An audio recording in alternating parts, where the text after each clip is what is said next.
Hey, what's up guys, welcome back to a new video. Today I'm going to catch you guys up with the latest update for Lost Light. For the sake of this video, we're going to call this update the Red Zone update. This is more of a quick run through of the important things that I want to tackle for this update. First up is we have premiums. Premium beta can now be purchased without purchasing the premium alpha first. I didn't notice at the beginning, but yeah, you can now purchase the premium beta directly or whichever premium membership version or level you want to purchase. So premiums are basically your advantage over non-paying players. You get more benefits like extra storage, more black market listings. Also, workbench crafting has extra slots, and they also craft faster. So it's like basically not pay to win. It's more like pay to progress faster in a way. Pay to convenience.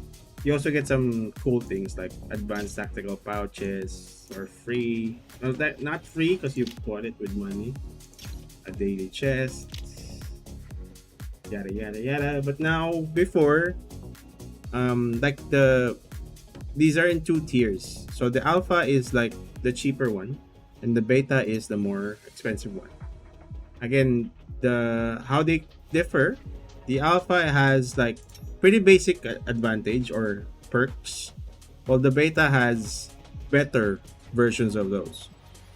Example for the rewards, you get this pistol, which you can only use if you have the beta membership. And before, the way they set up this premium membership thing, you have to buy the alpha first to get the beta, which makes you pay double. It's kind of weird. But now, with their latest update, it says here you can now buy the beta directly. So you can choose between alpha and beta now. Whichever you want, you can immediately access these membership privileges. Again, each elite membership is around for lasts for 30 days, as it says right here. 30 days for each membership. That's it. Oh, and we'll check out the store. It also has a store. Oh yeah. So like if you are a member, if you're a member of either alpha or beta, you get access to these exclusive items you can buy. Some of them are not as great, but they are way cheaper. Say for example, conference room initially is 120,000. You'll get it for 90k. Like small discounts, but will very much help you along the way. And they've also introduced a new UI for their premium membership, and there's also a new entry point to their premium store, and the premium beta will now have a better calculation method in your saving for new pounds. We also have new cosmetics for a new operator skin. Again, this is behind a draw, so spend wisely or spend carefully when you're doing these. And there are also new cosmetics that you can exchange in the serum store, some nail art, some backpacks, and some new gloves as well.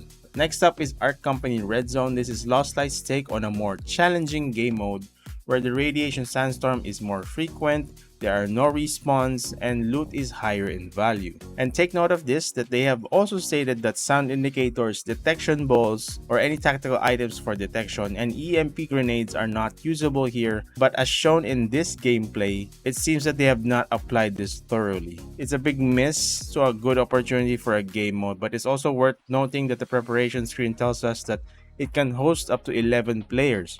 But again, as seen on gameplay, you will most likely run into 1 to 2 players most of the time, as the other players counted during the screen are just filler bots for some unknown reason. Still though, this is an interesting game mode to try out and also a good way to farm for radium on items, with a mix of high risk and rewards with fast-paced PvP along the way.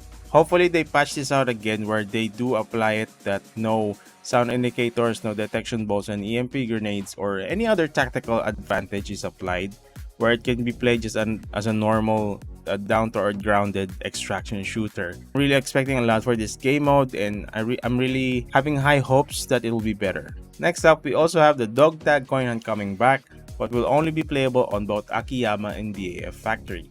Take note that the team compositions for this game is 5v5, so that will be a very big team composition in BAF Factory. As stated that the dog tag coin hunt will be available for BAF and Nakayama, it goes the same with the Radiumont Arena as well.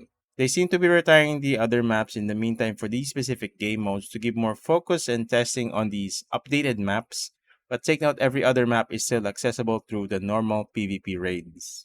And our last new game mode for this update is a knife fight mode. This is a limited time mode, so it's not a permanent game mode for Lost Light. How to play it? Just get your favorite melee weapon and battle it out in Violet Hospital, and the last man standing wins crypto coin rewards. Next up, we are introduced to a new enhancement called the Parasite chip. This chip gives the player enhanced scan ability to reveal the location of nearby enemies and valuable items. At close range, it can even show enemies through walls. I already don't like this, but let's continue. And a drawback to utilizing the chip also reveals your location as well. They have also stated that the players with the chips, when knocked down, gain a temporary second life. Given in the red zone you only have one life, the Parasite chip allows you to stay alive for a certain duration, but it does not revive you in any way, so make sure to bring a self-revive syringe ready to be used. On the opposing side, if you are able to down any player who has this chip, take advantage of the situation and tie them up for evacuation to receive the Parasite chip as your own buff in your next operation. Also take note that the chip despawns during Radiation Sandstorm's evacuation, leaving a map area and a player death.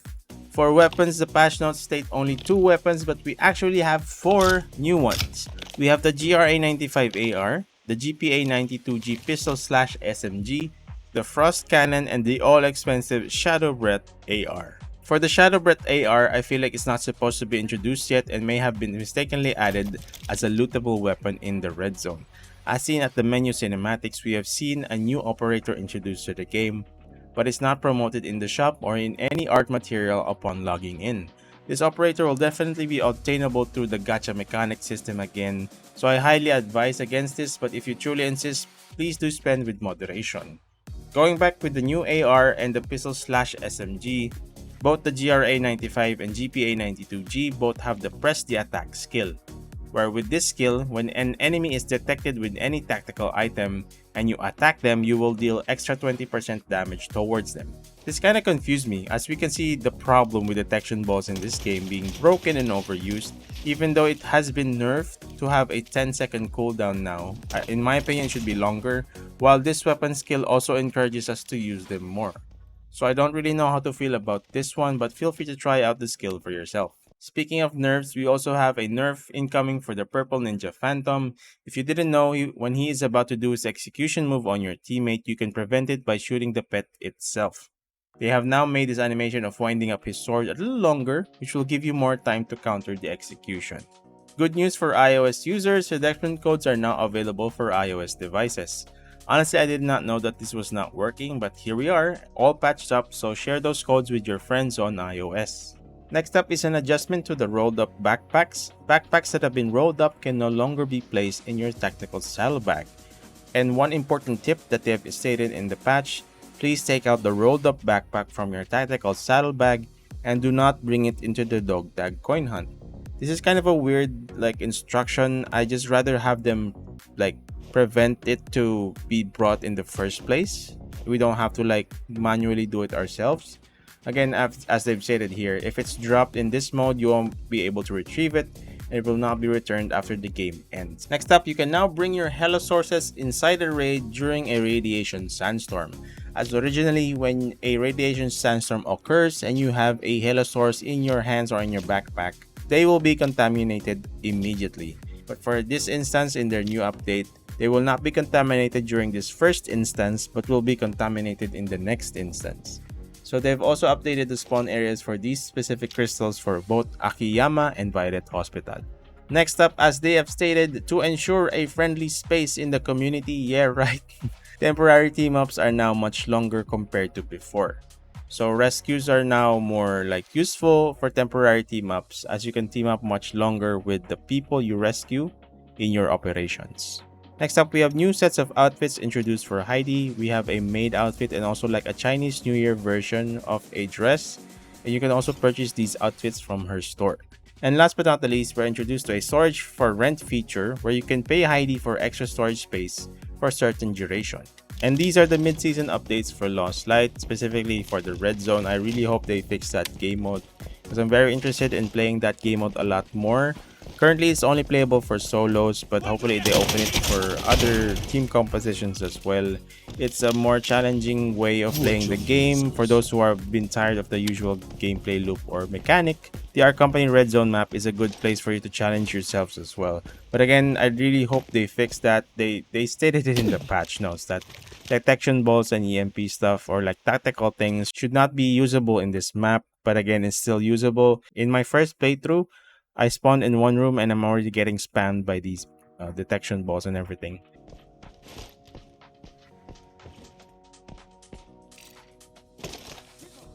What?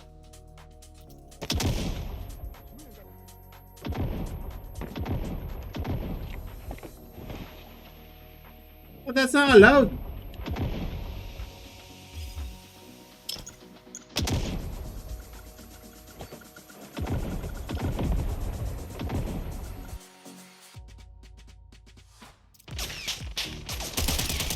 First strike.